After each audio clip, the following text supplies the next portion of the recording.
এক সময় এই সৃষ্টি ছিল শান্ত ও সুষম। প্রকৃতি, মানুষ আর দেবলোক সবই ছিল ধর্মের নিয়মে আবদ্ধ। কিন্তু সময়ের চক্রে ঘনিয়ে এলো মহাপ্রলয়। আকাশ ঢেকে গেল অন্ধকারে, সমুদ্র শুরু করলো সব কিছু গ্রাস করা। মহাপ্লাবনের ভয়ে কাঁপতে লাগলো ঋষিমণিরা। পবিত্র জ্ঞান, বেদ সবই হয়ে উঠল বিপন্ন।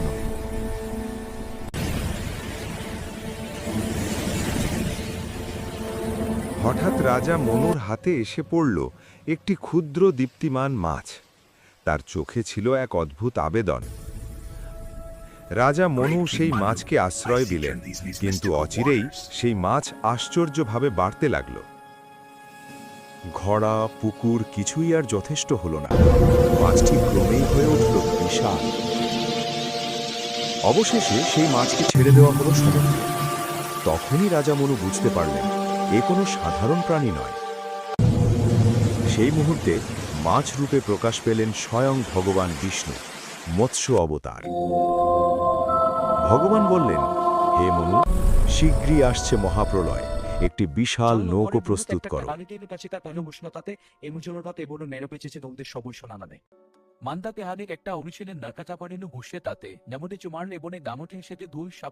রাজা মনু নির্মাণ করলেন এক বিশাল নৌকা। তাতে আশ্রয় নিল ঋষি, প্রাণী ও বেদ। এরপর এলো সেই ভয়ঙ্কর মুহূর্ত। সমগ্র পৃথিবী তলিয়ে গেল অসীম জলে। মৎস্য অবতার তার শৃঙ্গে নৌকাটি বেঁধে নিরাপদে পথ দেখান।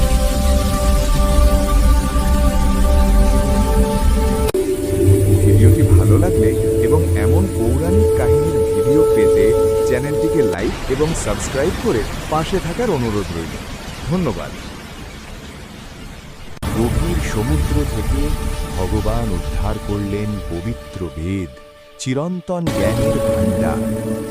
অসুর হায়গ্রীব যে বেদ চুরি করেছিল তারও হলো পতন। ধীরে ধীরে জল নামতে লাগল, পৃথিবী আবার শ্বাস নিল। বেদ ফিরিয়ে দেওয়া হলো ঋষিদের হাতে। ধর্ম ও জ্ঞান আবার প্রতিষ্ঠিত হল। ভগবান মৎস্য অবতার রাজা মনুকে আশীর্বাদ করলেন। নতুন সৃষ্টির সূচনা হল। যখনই সৃষ্টি বিপন্ন হয়, যখনই ধর্ম টলমল করে, ভগবান অবতার নেন ধর্ম রক্ষার জন্য।